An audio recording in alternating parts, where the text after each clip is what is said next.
Before the break, we were looking at things that your body does unconsciously without your voluntary control in order to regulate your temperature. Let's have a look at some of these things at a more physiological level to see what is actually happening. Let's imagine that you are starting to get a little bit cold. You need to conserve heat. It's a chilly day, the air temperature outside is quite cool, and you are in the position where you can't afford to lose body heat. What does your body do? Well, first of all, the arterioles that are bringing blood to the surface of your skin constrict. Okay, so the arteriole constricts down to make less blood flow in the capillaries at the surface of the skin.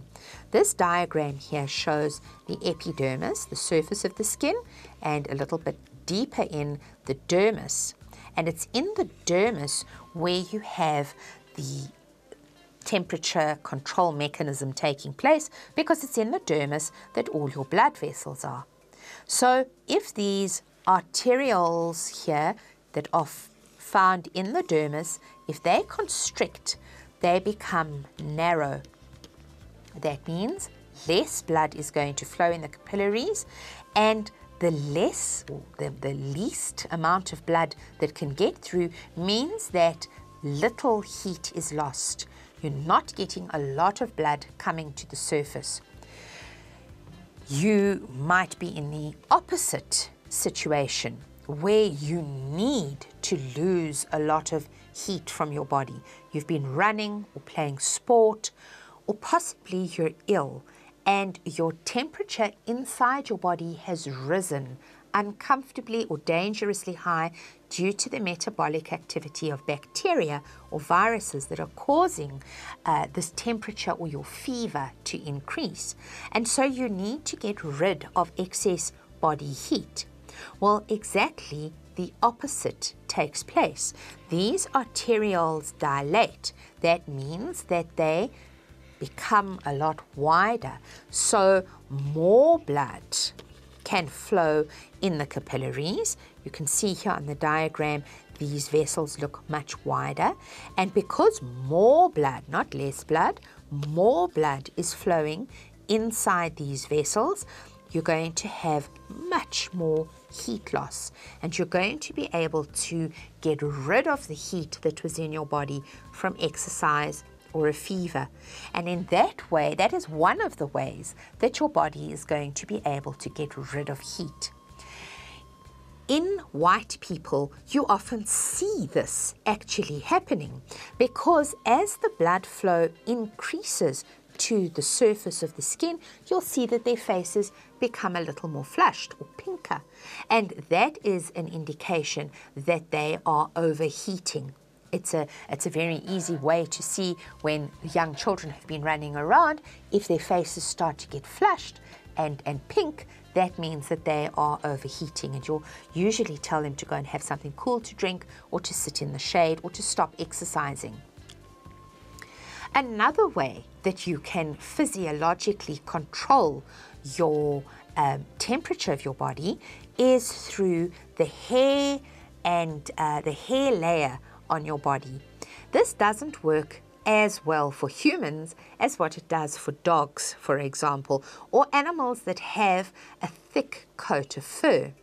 But what happens here with those animals is that the hairs have an erector muscle attached to the base of the hair.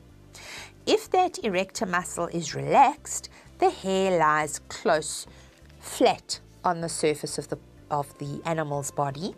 But if that erector muscle is contracted, the hair is pulled into an erect or upright state. And all the hairs then standing upright, a layer of air is trapped, and that layer of air can help to insulate the body and keep the body warm. So you might have seen this happen in birds or in mammals that fluff out their feathers or fluff up their hair when it's cold, and you'll see that this is trapping a layer of hot air next to their skins. So this flow chart will help us to understand the negative feedback mechanism to maintain normal body temperature. If we have increased body temperature, the brain receives this information and it brings about vasodilation, sweating, it lowers our metabolism, and it makes our body hair lie flat. And as a result, body temperature is decreased back to normal.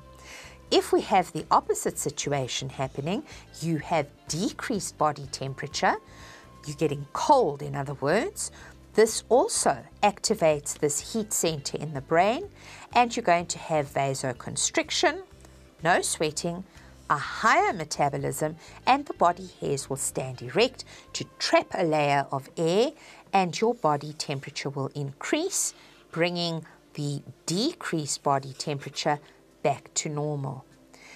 Once again, as I said last week, play with these negative feedback diagrams so that you are comfortable in being able to understand and explain how temperature is regulated and how homeostasis is maintained.